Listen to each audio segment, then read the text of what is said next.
જેને પોતાની જાત વાલી લાગે એને ચારિત્રનો પુરુષાર્થ કરવાનું મન થાય. જેને પોતાના આત્માનું સ્મરણ આવ્યું હોય એ જ ચારિત્રનો મનોરથ પણ કરી શકે. જાત ભણી વળ્યા વગર ચારિત્રનો મનોરથ નથી થતો. જેને આખી દુનિયા કરતાં પોતાનો આત્મા વધુ મહત્વનો લાગે એ ચારિત્રના પુરુષાર્થ ભણી વળે. ચારિત્ર એટલે શું? ચારિત્ર એટલે શું? પોતાના આત્માને પાછો મેળવવાનો પુરુષાર્થ, એનું નામ ચારિત્ર છે. જે હું નથી અને જે મારું નથી એનાથી છુટકારો મેળવવાનો પુરુષાર્થ, એનું નામ ચારિત્ર છે. ચારિત્ર એ માત્ર કપડાનું પરિવર્તન નથી. ચારિત્ર એ કોઈ ક્રિયાનું પરિવર્તન નથી માત્ર. ચારિત્ર એ કોઈ પ્રવૃત્તિનું પરિવર્તન માત્ર નથી. ચારિત્ર એ આમૂલ ચૂલ આપણા અધ્યવસાયોનું પરિવર્તન છે. આપણા ભાવોનું પરિવર્તન છે. જ્યાં સુધી ભાવોનું પરિવર્તન કરવાનું સત્વ ન જાગે ત્યાં સુધી ચારિત્ર નિષ્ફળ જવાનું. આપણું ચારિત્રના મનોરથ સેવવાના છે. આપણી તો હજી એ દશા છે કે ક્યારે ચારિત્રના મનોરથ જાગે ને એવા મનોરથ કરવાના છે. મારી અંદર ચારિત્રનો મનોરથ જાગે, મારી અંદર ચારિત્રના પરિણામ જાગે, મારું મન, મારો આત્મા ચારિત્ર ભણી વળે.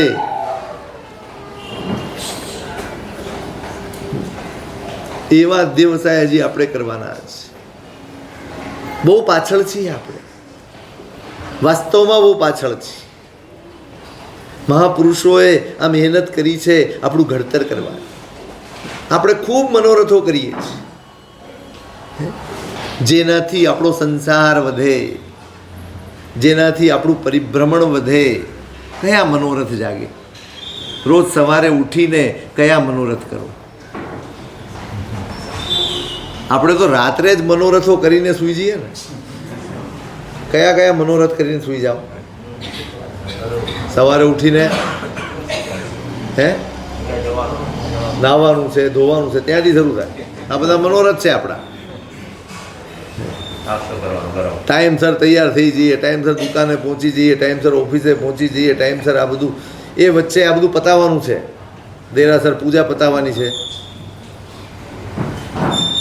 સ્નાત્ર પતાવવાનું છે, વ્યાખ્યાન પતાવવાનું છે. મનોરથ કોને કહેવાય? મનોરથ એને કહેવાય જે નિરંતર તમારા હૈયાનો કબજો લઈ લે, એને મનોરથ કહેવાય. ઈચ્છાઓ નહીં, ઈચ્છાઓ તો બદલાયા કરે. મનોરથ સતત તમારા હૈયાનો કબજો લઈને બેઠા હોય, એનું નામ મનોરથ છે. સંસાર આપણા હૈયાનું કબજો લઈને બેઠો છે. સંસારના પદાર્થો, સંસારની પરિસ્થિતિઓ, સત્તા, સંપત્તિ, પૈસો, બધું જ આપણા હૈયાનો કબજો લઈને બેઠેલા છે. અને એ જ આપણા મનોરથ છે. જેને ધર્મ સમજાયો છે એ એમાંથી છૂટવાની મથામણ કરે. આ છૂટવાની મથામણ છે. તમે છૂટી જ જશો આજે એવું નથી, પણ મનોરથ જાગશે ને તો આવતીકાલે એ જીવન આપણી અંદર આવશે. મનોરથ પેદા કરો. આજ સુધી મેં જે મનોરથ કર્યા એ બધા જ મારા સંસારને વધારનારા હતા. મારા પ્રભુએ જે મનોરથ બતાડ્યા છે, મારા જ્ઞાની ભગવંતોએ જે મનોરથ બતાડ્યા છે, એ મારા છૂટવાનો ઉપાય છે. ભવનો ભય લાગશે, ભવનો થાક લાગશે, આત્માનું સ્મરણ થશે ને ત્યારે આ મનોરથ જાગશે. હજી તો કોનું સ્મરણ? કોણ વાલું લાગે? સાચું કહો, જે પોતાના આત્માને પ્રેમ કરે એ ચારિત્ર ભણી વળે. આપણે આત્માને પ્રેમ કરીએ છીએ? કોને પ્રેમ કરીએ છીએ? આપણું પ્રેમ આપણા શરીર ઉપર ટકેલો છે. આપણો પ્રેમ સંસાર અને એના પદાર્થો, એની પરિસ્થિતિઓ, આપણી ઈચ્છાઓ એની સાથે જોડાયેલો છે. હજી આત્મા તો સાંભળ્યો જ નથી. આત્માનું સ્મરણ તો થયું જ નથી. આત્મા જેવી કોઈ ચીજ છે, હું કંઈક છું એવો બોધ હજી જાગતો નથી. મારા માટે કંઈક કરવાનું છે એવો વિકલ્પ મનમાં ઉઠતો જ નથી. આખા દિવસમાં એકેય વાર ધર્મ એટલા માટે છે, ધર્મનું જ્ઞાન એટલા માટે છે, આ સેવા પૂજા પણ એટલા માટે છે કે મને મારું સ્મરણ જાગે, મારા આત્માનો બોધ મને જાગે, મારા આત્માનું ભાન મને જાગે. એટલા માટે ધર્મ કરવાનો છે. ભૂલી જવાય છે સંસારની આ પરિસ્થિતિઓમાં, આ જદ્દોજહદમાં, આ દોડાદોડીમાં ક્યાંય આત્મા સાંભળે એવો કોઈ અવકાશ જ નથી. છે કોઈ અવકાશ? આપણે એવી દોડાદોડમાં પડ્યા છીએ, આપણે એવી જદ્દોજહદમાં પડ્યા છીએ, આપણે એટલા બધા માથે લઈને ફરીએ છીએ બધું જ કે એમાં આત્માનું સ્મરણ થાય એવો કોઈ અવકાશ જ નથી. અને એટલા માટે જ્ઞાનીઓએ આપણા જીવનમાં થોડીક ક્રિયાઓ ગોઠવી છે, થોડીક આરાધનાઓ ગોઠવી છે, થોડીક સાધનાઓ ગોઠવી છે. એટલા માટે ગોઠવી છે કે કોઈક બહાને તમને આત્માનું સ્મરણ થઈ જાય. પણ આપણે તો સંસાર લઈને એવા ફરીએ છીએ, સામાયિક હોય કે પ્રતિક્રમણ, પૂજા હોય કે કંઈ પણ હોય, કોઈ પણ આરાધના હોય, આપણો સંસાર આગળ આવીને ઊભો રહી જાય છે. બહુ જ આપણી કરુણ દશા છે. આ મહાપુરુષ આપણને વાળવા માગે છે. થોડાક વળો, થોડીક ટેવ પાડો, થોડાક પોતાના ભાવોને બદલવાનો પ્રયાસ કરો. ક્યારેક બેસો. હું વારંવાર કહી રહ્યો છું, તમે તમારી સાથે બેસો, તમે તમારી સાથે બેસવાનું શરૂ કરો. આપણે આપણાથી બહુ દૂર નીકળી આવ્યા છીએ. આપણે આપણી જાતને, આપણે પોતાને ઓળખતા જ નથી. આપણને આપણું મહત્વ જ નથી. આ મહાપુરુષ આપણને આપણા ભણી વળી જઈએ ને એટલા માટેનો આ પ્રયત્ન શીખવાડે છે કે ભાઈ થોડાક તારા ભાવ, બેસ થોડી વાર, મનોરથ તો કર, ક્યારેક તો વિકલ્પ કર. કેવા મહાપુરુષો થઈ ગયા એની જેમ હું પણ ક્યારે ધન તે દિન મુજ ક્યારે હોશે, હું પાળીશ સંયમ સુધોજી. આ મનોરથ હોય, સવારે ઉઠે અને સંસારના કામે લાગવું પડે ને તો શ્રાવકનું હૈયું દુભાય, શ્રાવકનું હૈયું ચચરે, શ્રાવકના હૈયામાં વેદના જાગે. જેને ધર્મ સમજાયો હોય, જેને પ્રભુ સમજાયા હોય, એને સંસારનો લગાવ આ નિશાની છે. તમને ધર્મ સમજાયો છે, ધર્મ તમારા હૈયે વસ્યો છે, પરમાત્મા ને પરમાત્માની વાણી એ તમને ભાવી ગઈ છે, એની નિશાની છે. સંસારનો લગાવ ઘટી જાય, સંસારનું આકર્ષણ ઘટી જાય, સંસારની આસક્તિ ઘટી જાય.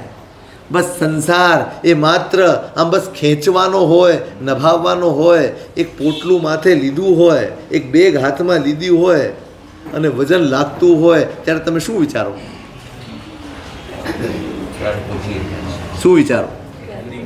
ક્યારે મૂકીએ? પછી એમ કે આમાં તો સોનાના દાગીના જે હોય તે વજન લાગે છે. સોનાના દાગીના હોય કે ગમે તે હીરા મોતી પડ્યા હોય, વજન લાગે ને એટલે માણસ એનાથી છુટકારો પામવાની ઝંખના કરે. વજન લાગવું જોઈએ, બોજ લાગવો જોઈએ. સંસાર બોજ લાગે છે.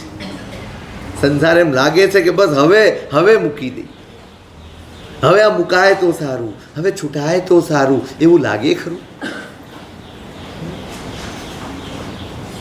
રોજ પ્રભુ પાસે આવીએ છીએ ને, હળવાશ અનુભવાવી જોઈએ. બસ આમાં અંદરથી છુટકારો મેળવવાની તમન્ના વધતી જવી જોઈએ. દ્રવ્ય પૂજા ત્યારે જ સાર્થક થાય જ્યારે ચારિત્રના મનોરથ જાગે. એ વગર દ્રવ્ય પૂજા એ પણ સાવધ્ય ક્રિયા બની જાય. જો સંસાર જ હૈયામાં રમતો હોય, સંસારની જ કામનાઓ મનમાં રમતી હોય અને જો દ્રવ્ય પૂજા ચાલતી હોય તો સમજવાનું આપણે સાવધ્ય ક્રિયા કરીએ છીએ, કર્મબંધ કરીએ છીએ. પ્રભુની પૂજા એનું પરિણામ અંદર ચારિત્રના મનોરથ, નિર્વદ્ય જીવન જીવવાનો અભિલાષ મનમાં જાગે ને એટલે દ્રવ્ય પૂજા કરવાની છે. મારી ઈચ્છાઓ પૂરી થઈ જાય, મારો સંસાર સારો થઈ જાય, મારું બધું જ ગોઠવાઈ જાય, બધું વ્યવસ્થિત થઈ જાય. ના, એટલા માટે પ્રભુ નથી, એટલા માટે પ્રભુની પૂજા નથી. મનોરથ કેળવો અંદર થવું જોઈએ. હજી આજનો દિવસ સાંજ પડે ને એમ થવું જોઈએ કે આટલા અનુભવો પછી પણ મારા મનમાં ચારિત્રનો પરિણામ કેમ ન જાગ્યું. આખો દિવસ ફરિયાદોમાં પસાર કરું છું, આખો દિવસ આર્ત ધ્યાનમાં પસાર થાય છે.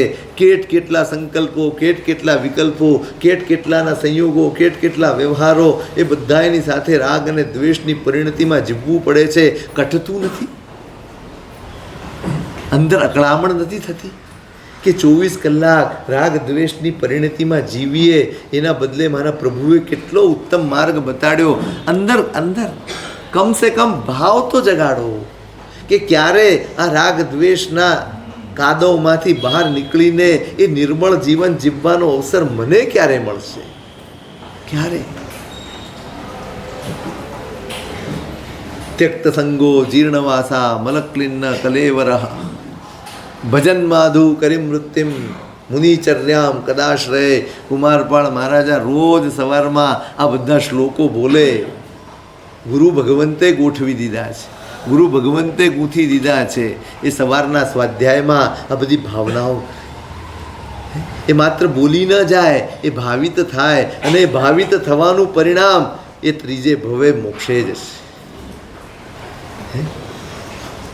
આત્માને એવો ભાવિત કર્યો છે, એવો ભાવિત કર્યો છે, એટલો વાસિત કર્યો છે. જે મળ્યું છે ને એ પુણ્ય નહીં, જે ગુરુ મળ્યા છે ને એનો એને આનંદ છે.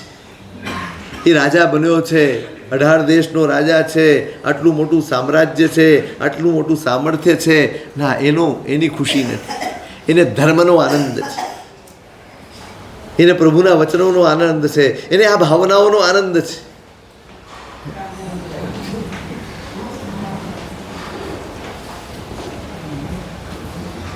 ત્યક્ત સંગો, અહીંયા પણ એ જ કહ્યું છું. બધા જ સંગથી મુક્ત થઈને કોઈ જ મારું નથી એ સમજણપૂર્વક જીવવાનું છે. આપણે કોઈ મારું નથી ને એ અકળામણપૂર્વક જીવીએ છીએ. કોઈ મારું નથી એ હું પણ બોલું છું, કોઈ મારું નથી એ જ્ઞાની પણ બોલે છે.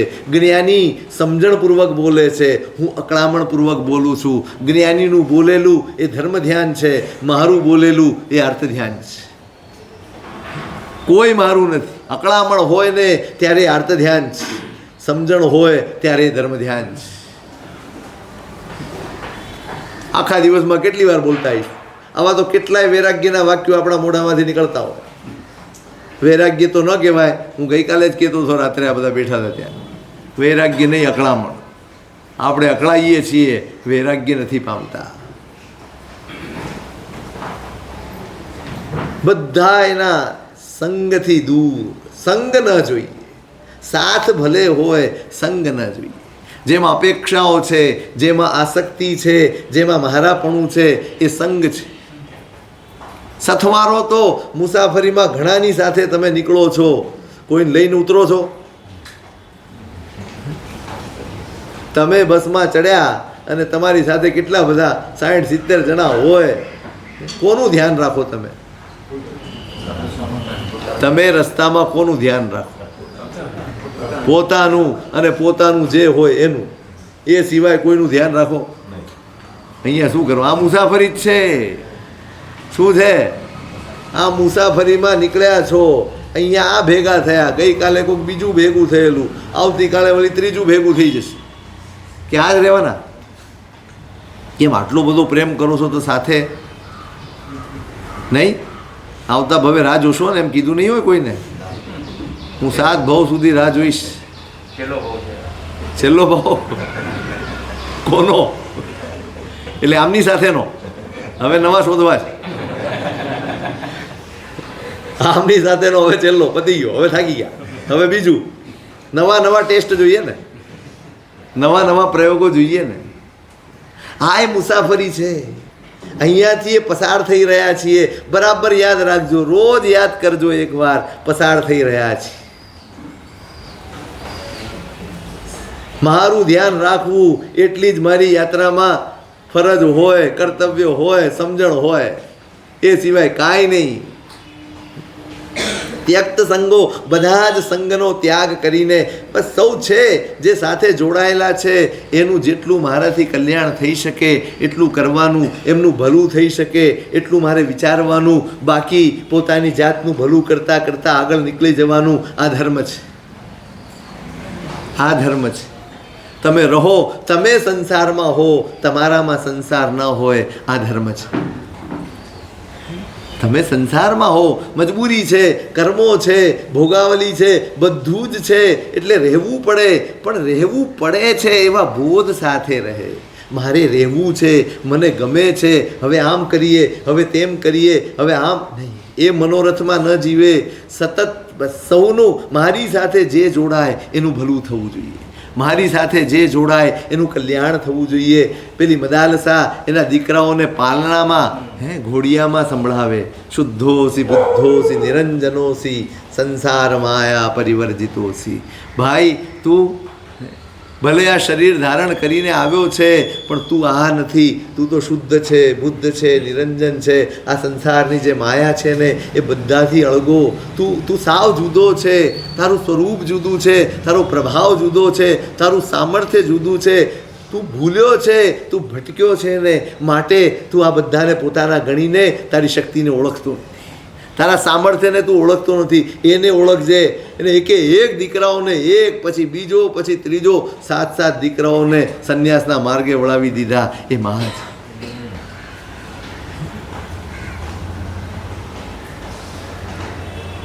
સર્વસંગ સાથે છીએ ભલે ગયા, પણ મમત્વ વગર, અપેક્ષા વગર, આ આમ છે, આ તેમ છે, આ આમ કેમ ન કરે, મારું કેમ ન ચાલે. સમજણ આવે છે, સંકલેશ ચાલ્યા જાય છે. જો તમારા જીવનમાં સંકલેશ છે તો એટલું જ નક્કી તમારામાં સમજણ નથી. ભલે ડાપણ દુનિયાભરનું ગમે તેટલું હોય, જીવનની સમજણ ન હોય એ સંકલેશમાં જીવતો હોય છે. દુનિયાભરનું ડાપણ હશે ને તો તમે ધંધામાં, બિઝનેસમાં, બધી જ જગ્યાએ તમે સફળ હશો. કોઈ સંસ્થામાં ટ્રસ્ટી થઈને તમે સફળ થઈ શકશો, કોઈ મોટા પદ ઉપર આરૂઢ થઈ જશો, તમે બિઝનેસમાં સફળ હશો, પણ તમે જીવન હારી જશો જો તમારી સમજણ નહીં હોય તો. અને આપણે જીવન હારેલા છે, સંકલેશપૂર્વક જીવનારા આપણે છીએ, આપણે હારેલા છીએ. એ સમજણ, ચારિત્રના મનોરથ એટલે બીજું કાંઈ નથી. સમજણ કેળવો. તમે ચારિત્ર લઈ લેશો એવું નથી, પણ ચારિત્રની સમજણ પણ તમારા જીવનને સંકલેશથી મુક્ત કરનારી છે.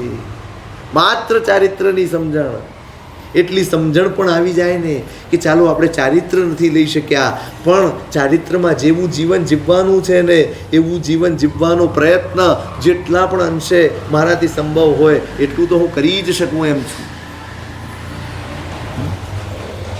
બધા જ સંગથી મુક્ત થઈને ક્યારે હું દીક્ષા લઈશ, ક્યારે ગુરુ ભગવંતોના ચરણોમાં બેસીને હું સંયમનું આરાધન કરીશ.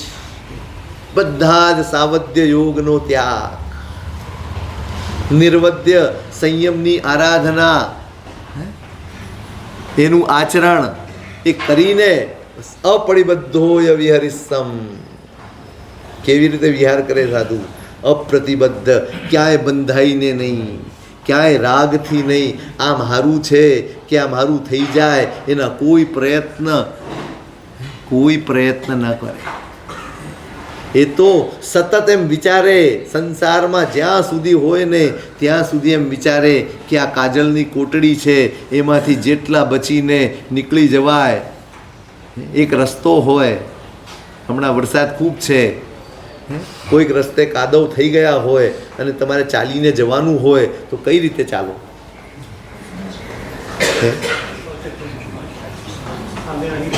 શું સાચું? જેટલું બને એટલું કાદવમાં ઓછો પગ આવે. વિચારો, જુઓ ક્યાં પગ મૂક, આમ જોઈને પગ મૂકીએ આપણે. જૂતાય પહેરેલા છે, પગ મેલા નથી જ થવાના, અને છતાંય જૂતાય ગંદા ન થઈ જાય એની ચિંતા કરીએ. જૂતા પણ ગંદા ન થાય એની ચિંતા કરનારો આત્માની ચિંતા નથી કરતો, અને છતાંય આપણે ધર્મી છીએ.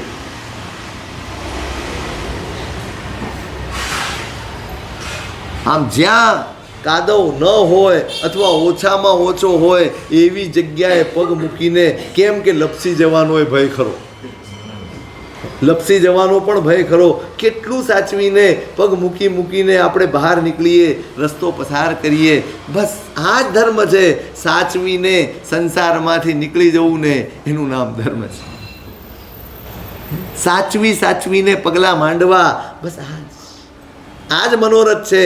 જેટલું બને એટલું ભાઈ 18 પાપ સ્થાનકથી ભરેલું જીવન છે આપણું. 24 કલાકમાં કેટલા પાપ સ્થાનક સેવાય છે? પ્રામાણિકપણે કીધું. કોઈ દાડો નોંધ કરી છે? નોંધ રાખો છો? રાખો છો. એક શ્રાવક હતા અમારા મહુવાવાળા. આમ તમારી ભાષામાં શ્રાવક ન કહેવાય, કારણ કે પ્રતિક્રમણ નહોતા કરતા. સામાયિક પ્રતિક્રમણ પૂજામાં જલ્દી જડે નહીં, પણ છતાંય હું એને શ્રાવક કહું છું. એણે મને કહ્યું હતું, સાહેબ હું નોંધ રાખું છું. झूठ कपट क्रोध मान माया लोभ हूँ नोंध राखूँ અને સાંજ પડે હું હિસાબ કરું છું કે આજે દિવસમાં મેં ક્રોધ કેટલી વાર કર્યો, શા માટે કર્યો. વિશ્લેષણ. એકવાર આવ્યા મારી પાસે, મને કે સાહેબ આજે નાના ભાઈ ઉપર ક્રોધ થઈ ગયો. ક્યારથી મને કઠી રહ્યો કે ક્રોધ થયો કે. એણે એમ ના કીધું કે એણે આમ કર્યું હતું માટે મને ક્રોધ થયો, એણે આવા શબ્દ બોલ્યા અથવા એણે આવું કર્યું માટે મને ક્રોધ થયો. નહીં સાહેબ, એવું લાગે છે કે આટલા વખતની મહેનત પછી પણ, આટલી જાગૃતિ પછી પણ હજી અંદર ક્રોધ બચ્યો છે, એ હજે કઠે છે સાહેબ. આજે ક્રોધ થયો ને એ દર્દ દે.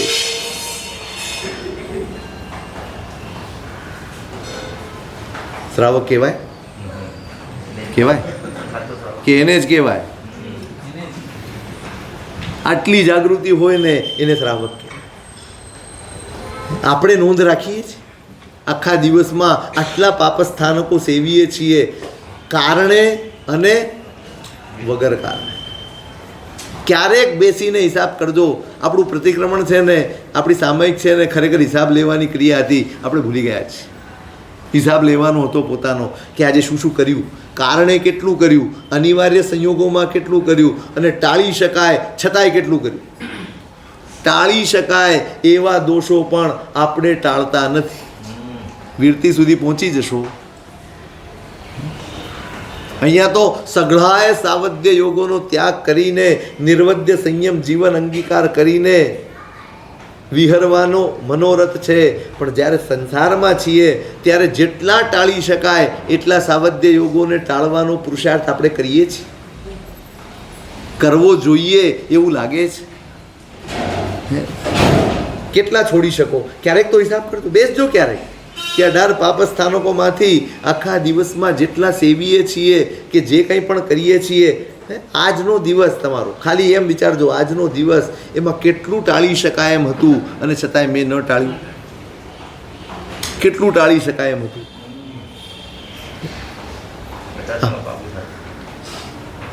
સાચું કહું છું, 80% ટાળી શકાય એવું જ હોય છે.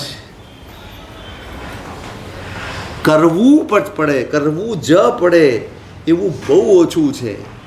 હું મારા આસક્તિથી, મારા મોહથી, મારા મમત્વથી, મારી ઈચ્છાઓથી જે કરું છું ને એ હિસ્સો બહુ મોટો છે.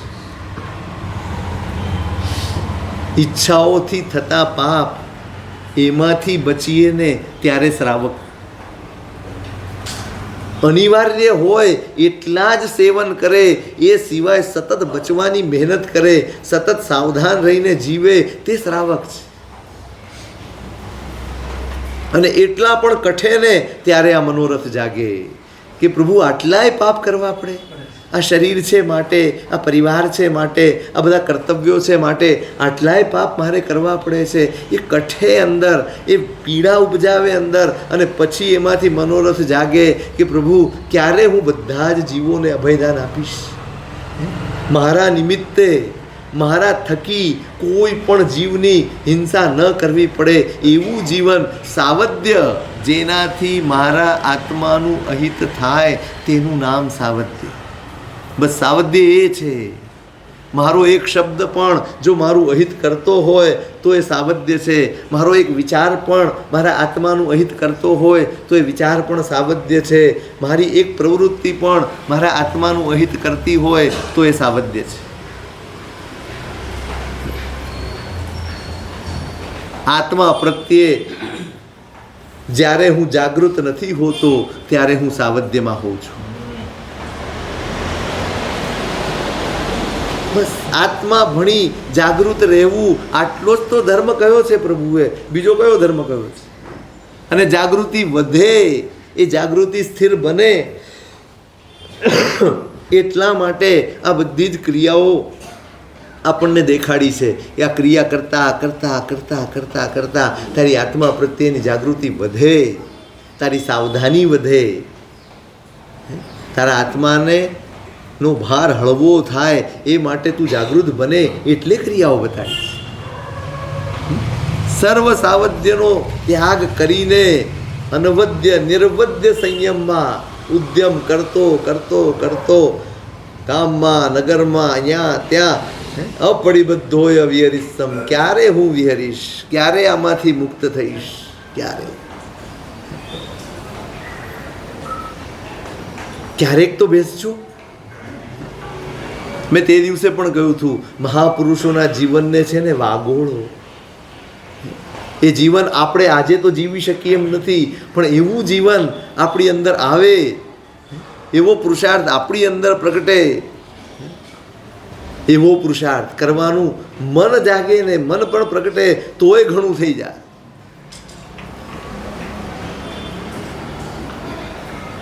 મહાવ્રતો દુદ્ધર પંચ મહવ્યય પવ્યય ભારમ ધરિસ્સામી. ક્યારે એ 5 મહાવ્રતો પરમાત્માએ શ્રેષ્ઠતમ માર્ગ જે બતાડ્યો છે એ માર્ગ ઉપર પગલું માંડવાની યોગ્યતા મારામાં ક્યારે આવશે? સમો શરણ આગળ ઊભા હોઈએ, ગુરુ ભગવંતો હાથમાં રજોહરણ હોય. શું હોય? રજોહરણ હોય. અને ગુરુ ભગવંતોના શ્રી મુખે આપણે મહાવ્રતોનું ઉચ્ચારણ કરતા હોઈએ, મહાવ્રતોને ધારણ કરતા હોઈએ, મહાવ્રતોની જવાબદારી સ્વીકારવાનું સત્વ ફોરવતા હોઈએ, એવો દિવસ ક્યારે આવે? સર્વથી બધું જ છોડી દેવું. કેટલું સત્વ પ્રગટ્યું હોય ત્યારે એ તૈયાર થતો હોય કે ના, હવે મારા નિમિત્તે કે હું હિંસા નહીં કરું. અસત્ય તો સ્વપ્નમાંય નહીં બોલું. કોઈ પણ વસ્તુ, કોઈ પણ જોજો, એટલી સૂક્ષ્મતા છે. મારી સાથે રહેનારા સાધુની વસ્તુ પણ લેવી હોય તો એને પૂછવાનું છે. હું મોટો છું એટલે ગમે તે વસ્તુ લઈને હું ચાલ્યો જાઉં નહીં. બહુ સૂક્ષ્મ છે મારા પ્રભુનું શાસન, બહુ સૂક્ષ્મ વાતો છે. સદાચારથી રોમ રોમ પવિત્ર બનેલું હોય, ક્યાંય પરભાવમાં મન જાય જ નહીં. અબ્રહ્મ એટલે પરભાવમાં મન જાય ને એ બ્રહ્મચર્યનું ખંડન છે. પરભાવમાં મન જાય તે આપણે તો બહુ સીમિત કરી નાખ્યું છે. પણ કોઈ પણ જીભનો વિષય હોય, કાનનો વિષય હોય, આંખનો વિષય હોય, સ્પર્શનો વિષય હોય, કોઈ પણ વિષય હોય એનું સેવન એ અબ્રહ્મ છે. કેટલું મમત્વ ઉપર કંટ્રોલ મેળવ્યો હોય, કેટલી આસક્તિ પોતાના કાબૂમાં કરી લીધી હોય ત્યારે આનું પાલન થઈ શકે. અને એ પુરુષાર્થ ક્યારે આપણી નબળાઈ આ ભાવના ભાવતા ભાવતા છે ને આપણને આપણી નબળાઈનો ખ્યાલ આવે. આપણે ચા વગર નથી રહી શકતા, આપણે છાપા વગર નથી રહી શકતા, આપણે મોબાઈલ વગર નથી રહી શકતા, આપણે અમુક જગ્યાએ સુવા કેટલી ટેવો હોય છે. ટેવો પણ હદની, એમ વિચારી ન શકાય એવી. ઘણાને તો એવું મોબાઈલ લઈને જાય ને તો પેટ સાફ થાય, અંદર છાપું વાંચે ત્યારે માંડ મેળ ખાય છે. એવા ઘણા ભાગ્યશાળી છે, અંદર છાપું બચાવે, ટાઈમ બચાવે.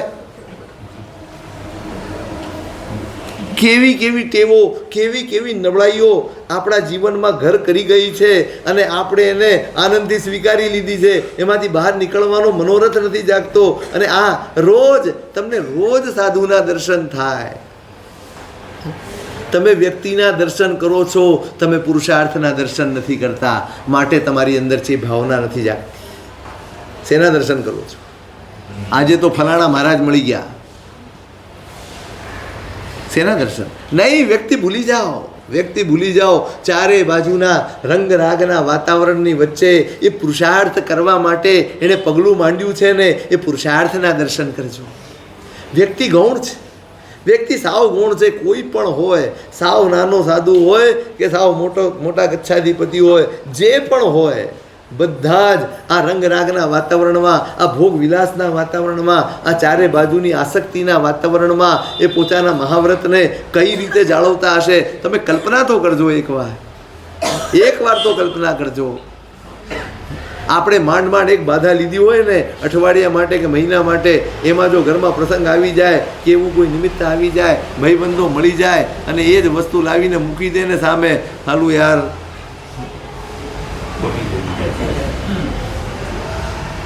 પ્રાયશ્ચિત લઈ લઈશું, આલો એના લઈ લઈશું.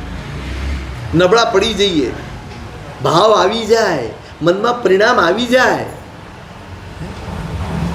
ક્યાં યાર ઉતાવળમાં આવી ગયો, આવેશમાં આવી ગયો, પચકાણ લઈ લીધા તો લઈ લીધું, આ ખબર જ નહોતી કે આવું થઈ જશે. તમારે એકાદ અઠવાડિયા માટે, એકાદ મહિના માટે, એકાદ વર્ષ માટે આપણે જરાક એકાદ સંકલ્પ કર્યો હોય તો એ આપણા મનમાં વિકલ્પો આવી જતા હોય તો જેણે જીવનભર માટે પ્રતિજ્ઞા કરી છે, કેટલો પુરુષાર્થ કરતા હશે. જોજો ભાઈ, એ જોજો. બીજું બધું જ ગૌણ કરી દેજો. અહીંયા લખ્યું છે પવ્વય ભારમ દુર્ધર પંચ મહાવ્રત, એનો પર્વત, એનો ભાર હું ક્યારે ઉપાડીશ? આ પર્વત છે, આ જેવો તેવો ભાર નથી. આપણે માની લઈએ એટલો સહેલો નથી ભાઈ, એટલો સહેલો નથી. આજે અમને ક્યાંય ઉપાશ્રય માય એ સિવાય પણ તમે બહાર નીકળો ને, એક પણ વાતાવરણ એવું નથી કે જે મનને વિચલિત ન કરે. તમારા ઘરમાં આવીએ તોય તમારી વેશભૂષા જુઓ, તમારા નખરા જુઓ, તમારું બધું જ જુઓ. જે પણ તમને એમ લાગે ભાઈ મહારાજે માપમાં રહેવું જોઈએ ને. કોણે માપમાં રહેવાનું? મહારાજે માપમાં રહેવાનું. હા, અમે તો લીધા જ નથી. અમારે બધી છૂટ. કેટલો વિવેક હોય, કેવું આદર્શ પરિવાર હોય, કેવો આદર્શ ઘર હોય, કેવી આદર્શ ત્યાંની મર્યાદાઓ હોય. ત્યાં અંદર આવે ને તો પરિણામ બગડ્યા હોય તો સુધરી જાય. એનું નામ શ્રાવકનું ઘર છે. પરિણામ નબળા પડ્યા હોય અને શ્રાવકના ઘરમાં પ્રવેશ કરે ને, ત્યાંનું વાતાવરણ જોઈને પરિણામ પાછા ઊંચા ઉઠી જાય ને, એનું નામ શ્રાવકનું ઘર છે. આપણે આપણા ઘરને શ્રાવકનું ઘર પણ રહેવા નથી. પછી અપેક્ષાઓ એટલી મોટી, સાધુએ આમ ન કરાય ને તેમ ન કરાય. છાનો રહે ને ભાઈ,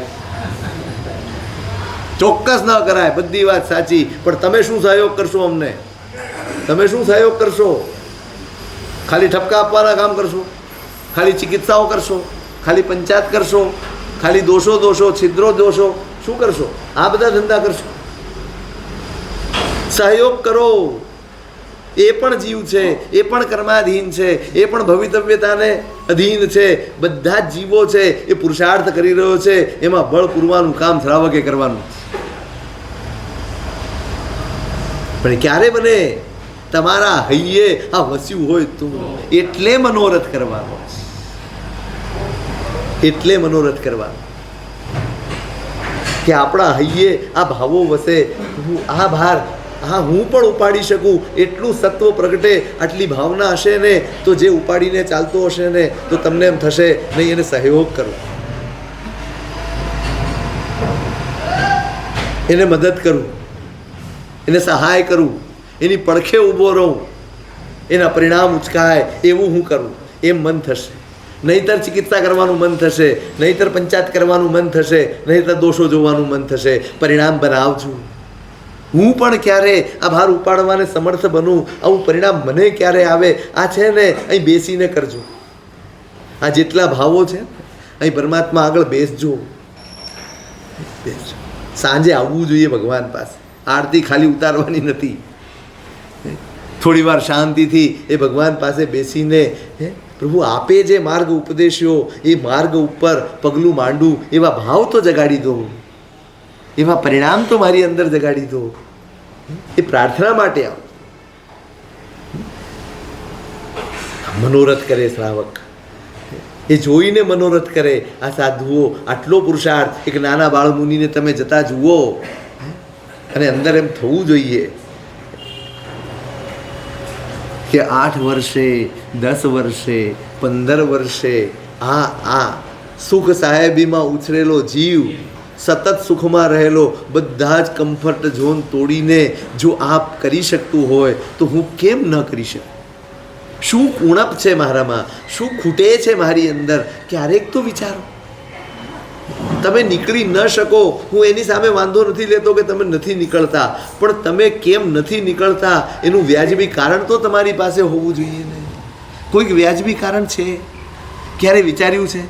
ચાલો તમે ધાડ દઈને ના પાડી દો છો, સાહેબ આપણું કામ નહીં. હું ઘણીવાર પૂછું, કોઈ પણ કહે તો હું પૂછું, મને એક વ્યાજબી કારણ. મારે નીકળવું નથી, મારે સંયમ લેવો નથી કે હું લઈ શકું એમ નથી, એનું એક યોગ્ય કારણ, બસ એક. આપણે ક્યારે આપણી જાત તપાસ કરી જ નથી કે હું ખાલી સંસ્કારવશ ના પાડી દઉં છું, મોહવશ ના પાડી દઉં છું. કેમ ના પાડી દઉં છું? અંદર એનું પણ દુઃખ થવું જોઈએ, એની પણ વેદના થવી જોઈએ. ના કેમ નીકળે મનમાંથી? ના કેમ નીકળે? આપણું કામ નહીં. ઘણા તો મસ્કરી કરે, સાહેબ હું આવીશ ને તો બીજા 2-4 નીકળી જશે અહીંથી. એટલે શું તમે અમને ભાજી મૂળા સમજો? તમે આવશો એટલે અમે નીકળી જઈશું? આટલા બધા નબળા સત્વવાળા જીવો છે નહીં. તમારી ભાવના બનાવો, મશ્કરી નહીં બનાવો. ભાવના બનાવો. જ્યારે પણ જુઓ કોઈને પણ ત્યારે તમારા હૈયામાં આ એક ભાવ. જ્યારે તમને તો કેટલો સંયોગ મળે છે ભાઈ, કેટલો. મુંબઈમાં તો અહીંથી તમે નીકળો મળે ને, કેટલા સાધુ મળે, કેટલા સાધ્વીજી ભગવંતો મળે, કેવી કેવી આરાધના કરનારા મળે, કેવો કેવો પુરુષાર્થ કરનારા મળે. ગુરુને એટલે લાવવાના છે. ગુરુ ભગવંતોનું સાનિધ્ય એટલે જોઈએ જ. એમની પડખે એટલા માટે બેસવાનું છે, એમનો સાથ એટલા માટે લેવાનું છે. આપણા ભાવ બદલાય, આપણા પરિણામ બદલાય, આપણું સત્વ પ્રગટે, આપણે સત્વ ફોરવી શકીએ, પરાક્રમ જગવી શકીએ ને એ આપણી અંદર જાગે. એટલા માટે સાનિધ્ય લેવાનું છે. ગોચરી પાણીમાં અટકી નહીં જાઓ. ખૂબ સરસ ભક્તિ કરો છો, ખૂબ અનુમોદના છે તમારી, ખૂબ સરસ. તમે સાચવો છો, મા બાપ થઈને તમે સાચવો છો અમને, પણ તમારું સત્વ ફોરવું. સાધુનું સાનિધ્ય પામો, સાધુ સાધ્વી ભગવંતોની નિશ્રા પામો, ત્યારે તમારા સત્વનો વધારો કરજો, તમારા પરાક્રમને વધારજો, તમારા પુરુષાર્થને વધારજો, તમારા જીવનમાં ત્યાગનું બળ વધે એવું કરજો, તમારી ભાવનાઓ બદલાય એવું કરજો. આપણે જરાક છોડી નથી શકતા અને આ લોકો બધું જ છોડી દીધું, બધું જ. નેમિસુરી મહારાજ જામનગર ચોમાસું હતા ને, ત્યાં એક ભાઈ દીક્ષા લેવા તૈયાર થયા, સૌથી પહેલા શિષ્ય સાહેબના.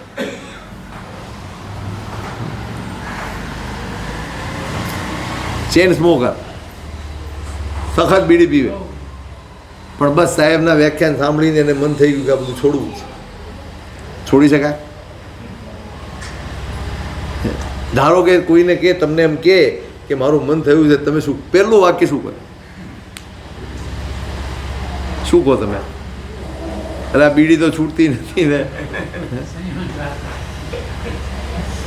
પેંડા ખાવાનો બહુ શોખ, હા એના વગર રહેવાય નહીં, વ્યસન કહેવાય એવું. એના ભાઈ આડા આવ્યા, નહીં દીક્ષા લેવા, કોર્ટમાં કેસ કરીશ ને આમ કરીશ ને તેમ કરીશ. એણે મારા સાહેબને કીધું, સાહેબ તમારે મુહૂર્ત કાઢી લેવાનું અને મુહૂર્તમાં પક્કા રહેવાનું. કોર્ટમાં હશે ને તો જાહેરમાં લુગડા કાઢીને ચોળ પટ્ટો પહેરી લે, તમે ચિંતા કરતા નહીં. એનો ભાઈ આવીને કે સાહેબ આ પેંડા નથી છોડી શકતો ને આ બીડી નથી છોડી શકતો ને આવો છે ને તેવો છે ને કેવી રીતે તમે દીક્ષા આપો ને આ તે પેલા કહી દીધું સાહેબ કર્મે શુરા તે આપણે તો બેયમાં નબળા. આપણે તો કર્મે પૂરો નથી કરી શકતા અને ધર્મે પૂરો નથી કરી શકતા.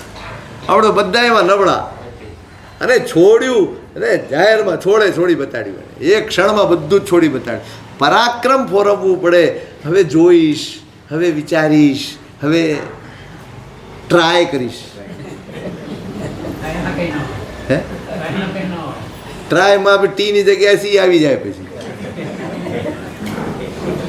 કાંઈ આવે નહીં. એમાં ક્રાય જ હોય, બીજું કાંઈ ના હોય. કરવું છે ને.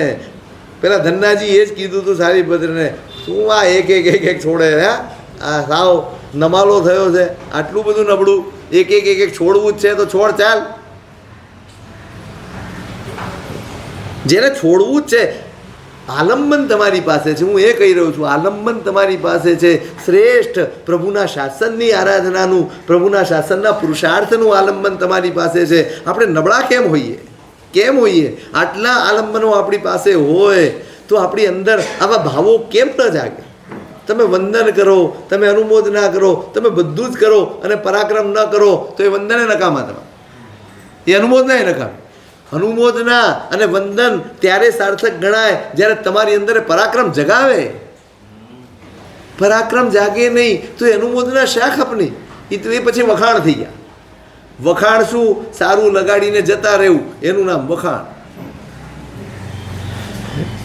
અનુમોદના એ છે કે અંદર જાગીને જાય, એનું નામ અનુમોદના છે. તમને જગાડે તે અનુમોદના છે. તો જ્યારે પણ આમ વિચાર કરે, શેના મનોરથ? તો 5 મહાવ્રત લેવાના, મનોરથ કરવાના હોય ત્યાં હું તો આ નબળી વાત, નાની નબળી વાતોમાં અટવાયેલો છું. આ નથી છૂટતું ને તે નથી છૂટતું ને આ નથી કરી શકતો ને તે નથી કરી શકતો. અંદર પોતાની જાત માટે શરમ અનુભવાવી જોઈએ. ચાલો આટલા જીવો આ જ કાળમાં, ચલો તમે પૂર્વના મહાપુરુષોની વાત હોય તો સમજાય કે ચલો નથી કરતા, આપણે એ મહાપુરુષો જેવા નથી. પણ આજના કાળમાં પણ આટલો બધો ત્યાગ તપ કરનારા જીવો છે અને મારે પણ એના મનોરથ કરવાના છે. એ જગ્યાએ હું નાની નબળાઈઓમાં અટવાયેલો છું. જ્યાં 5 મહાવ્રત સ્વીકારવાનું, સત્વ ફોરવવાનું છે, ત્યાં હું નાના ત્યાગમાં અટવાઈ જાઉં છું. એ મારાથી નથી થઈ શકતા. આટલો બધો નબળો હું છું. આ ભાવનાઓ એટલા માટે કરવાની છે કે મને મારા સત્વ પ્રત્યે જાગૃતિ આવે કે હું ફોરવતો નથી. મેં જાણે શરણાગતિ સ્વીકારી લીધી છે. દરેક ટેવની શરણાગતિ સ્વીકારી લીધી. સાહેબ હવે તો છે, હવે કાંઈ થાય નહીં. ઘણા કહે ને સાહેબ સ્વભાવ લાકડા ભેગો જાય. પ્રભુનો પુરુષાર્થનો માર્ગ પામ્યો હોય એ આ શબ્દ બોલે ને એનું અજ્ઞાન દેખાડે છે. પરમાત્માનો પુરુષાર્થનો માર્ગ છે, પરાક્રમનો. શું લાકડા ભેગું જાય? શું લાકડા ભેગું જાય? કશું ના બદલાય. પેલો દ્રઢ પ્રહારી બદલાઈ જાય, પેલો અર્જુન માલી બદલાઈ જાય, પેલો ચંડ કૌશિક બદલાઈ જાય. આપણે તો એવા નથી. એવા છીએ? એવા કશાયના પરિણામો છે? આવા તીવ્ર રૌદ્ર ધ્યાનના અધ્યવસાયો છે? આવા હિંસાના અધ્યવસાયો છે આપણા? નથી. આપણે એટલા સંક્લેશવાળા નથી. અને છતાંય આપણને એમ થાય ના સાહેબ આ ગુસ્સો છૂટતો નથી, આમ નથી છૂટતું, તેમ નથી છૂટતું, આ નથી છૂટતું. અને આ પરમાત્મા સામે જઈને ઊભા રહેવામાં શરમ આવવી જોઈએ. જેની પૂજા કરીએ છીએ એનું એક અંશે આપણે અંદર ના હોય. એની પૂજા શેના માટે કરો? શાને માટે પૂજા કરીએ છીએ? શાને માટે આટલી ભક્તિ કરીએ છીએ? શાને માટે મંદિરા વગાડો? શાને માટે આટલા પૈસા ખર્ચો છો? શાને માટે આટલા સોના ચાંદીને હીરા મોતી ચડાવો છો આ પ્રભુને? શેના માટે? એને જરૂર નથી.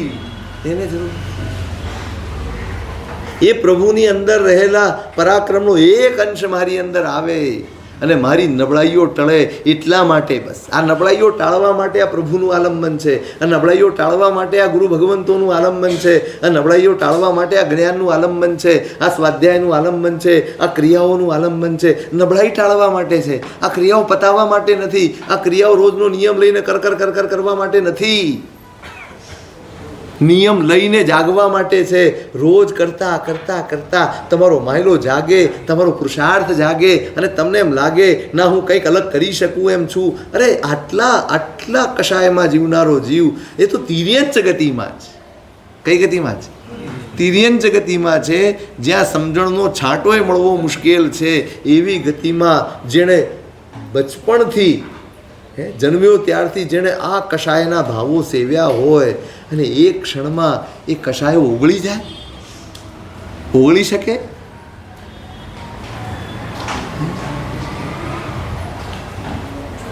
આપણે વિચારવાનું છે કે આટલું પરાક્રમ એ જીવ ફોરવી શકતો હોય તો હું તો મનુષ્ય પ્રભુને જોઈ શકું છું, પ્રભુની વાણી સાંભળી શકું છું, પ્રભુને સમજી શકું છું, પ્રભુએ ફરમાવેલા પરાક્રમને સાક્ષાત કેટલાય જીવોમાં હું જોઈ શકું છું, અને છતાંય હું નબળો, છતાંય મારી નબળાઈ આટલી બધી, છતાંય હું પરાક્રમમાં આટલો બધો પાછળ.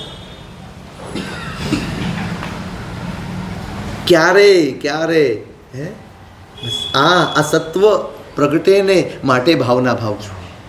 માત્ર દીક્ષા લેવા માટે નહીં, પણ દીક્ષા સુધી પહોંચવા માટેનું સત્વ વધે એટલા માટે આ ભાવના ભાવવાની છે. જેમ જેમ તમારું મન આ ભાવનાથી ભાવિત થશે એમ એમ તમારી અંદર સત્વ પ્રગટશે, તમારી અંદર પરાક્રમ પ્રગટશે. કૈયા આમરણંતમ ધન્ય મુનિ નિસેવ્યમ ચ સેવિસ્સમ નિશેષ દોષનાસમ ગુરુકુલવાસમ ગુણાવાસમ. કેવો અભિલાષ હોય! સંયમ લઈશ પછી પડછાયો બનીને રહેવાનું. બીજી કોઈ તમે આખો ગ્રંથ જોશો ને, ક્યાંય હું ક્યારે સારા વ્યાખ્યાન વાંચીશ, ક્યારે મોટા મોટા કામ કરીશ, ક્યાંય કોઈ અભિલાષા નથી. સંસારની કોઈ અભિલાષા. સંયમનો અભિલાષ છે. સંયમ કરતા કરતા કરતા જે સાઈડમાં થઈ જાય ને એ કરવાનું, બાકી એના માટે સંયમ નથી.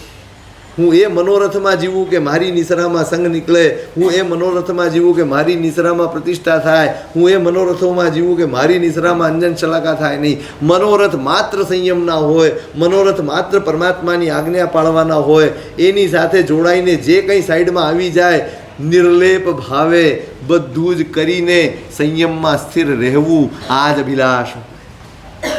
કરવાનું બધું જ, પણ મારું ગણીને નહીં, મારું છે એમ માનીને નહીં. વહીવટમાં ન પડી જાય, કોન્ટ્રાક્ટમાં ન પડી જાય, આ હું કરી દઉં ને આ હું ગોઠવી દઉં, હું ઊભો રહું, એ તંબુ આમ બાંધજે, વાસણો અહીં ઊભો કરજે, હું ઊભો ન રહી જાઉં. એ ઊભો રહી જાઉં તો સમજી લેવાનું આજ્ઞાથી હું આઘો નીકળી ગયો છું, હું દૂર નીકળી આવ્યો છું. અહીં તો એક જ અભિલાષા છે, બસ સંયમ લઉં અને હું મારી આખી સ્વતંત્રતાને ન્યોછાવર કરી દઉં. મારી સ્વતંત્રતા, મારી સ્વચ્છંદતા એને ન્યોછાવર કરીને હું નિશરા સ્વીકારી લઉં. કારણ કે મને ખબર છે હું નબળો છું, મને ખબર છે મારું સત્વ બહુ નબળું છે.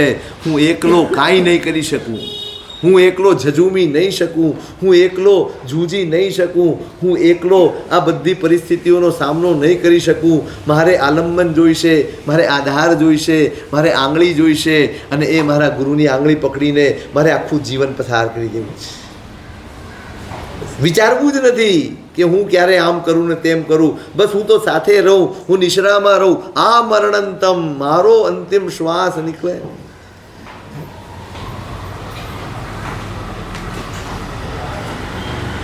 ધન્ય મુનિ નિસેવ્યમ, જે પૂર્વના ધન્ય મુનિરાજોએ જેનું સેવન આ જીવન કર્યું છે, પોતાના અંતિમ શ્વાસ પણ ગુરુના ચરણે જેણે મૂક્યા છે,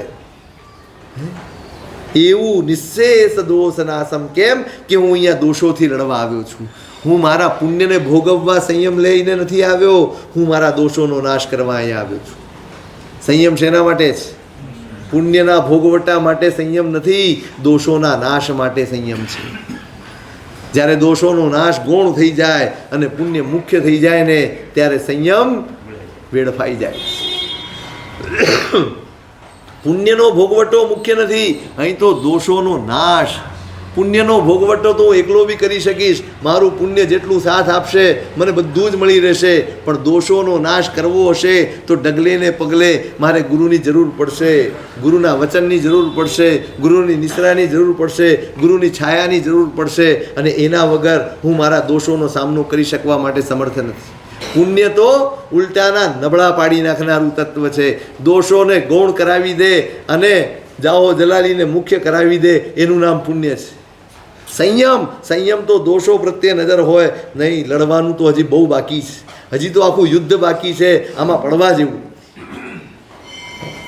નિઃશેષ દોષ નાશમ, સઘળાય દોષોને નિર્મૂળ કરનારું ગુરુકુલ વાસ, એને હું ક્યારે સેવીશ? ક્યારે? આપણા જીવનમાં આ સંકલ્પ એટલા માટે વિચારવાનો છે, આ મનોરથ એટલા માટે કરવાનો છે કે જ્યારે જ્યારે જ્યારે જ્યારે તમને ગુરુ ભગવંતોનો યોગ મળે ને ત્યારે ત્યારે એમના સાનિધ્યમાં બેસીને તમે તમારા દોષોનું પ્રક્ષાલન કેવી રીતે કરી શકો એની મહેનત કરજો. ગુરુનો સદુપયોગ જ આ છે, ગુરુની આરાધના જ આ છે, ગુરુની ઉપાસના જ આ છે. આપણે એમની સામે બેસીને આપણા દોષોનું વિશ્લેષણ કરીએ, એમની પાસે સમજવાની કોશિશ કરીએ. સાહેબ આમ ખુલ્લા થઈ, સાહેબ આ રીતે કરીએ છીએ, જ્યાં પણ દોષ હોય બે ઝીઝક બતાડજો, જરાય ખમચાયા વગર, જરાય ખચકાયા વગર મને મારા દોષો બતાડો. જેની પાસે માત્ર દોષો સાંભળવા જવાનું છે ને એનું નામ ગુરુ છે. પ્રશંસા સાંભળવા નથી જવાનું, વખાણ સાંભળવા નથી જવાનું, માત્ર વાહવા અને પીઠ થાબડી દે એટલા માટે ગુરુ નથી. ગુરુ તો એટલા માટે છે જે સતત તમારો વાંક કાઢ્યા કરે ને એનું નામ ગુરુ છે. વાંક કાઢતા જેને જરાય ખમચાટ ન થાય એ ગુરુ છે. એટલે ગુરુકુલ વાસ સેવવાનું છે. કોણ બતાડશે? આટલી હિંમત કોણ કરશે? આટલું સાહસ કોણ કરશે? કોણ કહેશે મને કે ભાઈ તું આ ખોટું કરે છે, તું આમાંથી બહાર આવી જા, તું આ ગલત કરે છે, આમાંથી પાછો ફર, આ નહીં કરાય તારાથી, આમ નહીં જ કરવા દઉં. આટલો અધિકાર આપણે કોને આપી? કોને આપો? ગુરુને આપ્યો છે? આપ્યો છે? ગુરુકુલ વાસ, ગુરુકુલ વાસનું નો મનોરથ કરવાનો. મને પણ આવું જીવનભરનું ક્ષણે ક્ષણનું અને ક્ષણે ક્ષણનું ન મળે ને ત્યાં સુધી આપણા જીવનમાં પણ આવો ગુરુકુલ વાસ હોય. સતત સતત હું જે કરું એનો હિસાબ આપવા માટે હું ગુરુ પાસે જાઉં.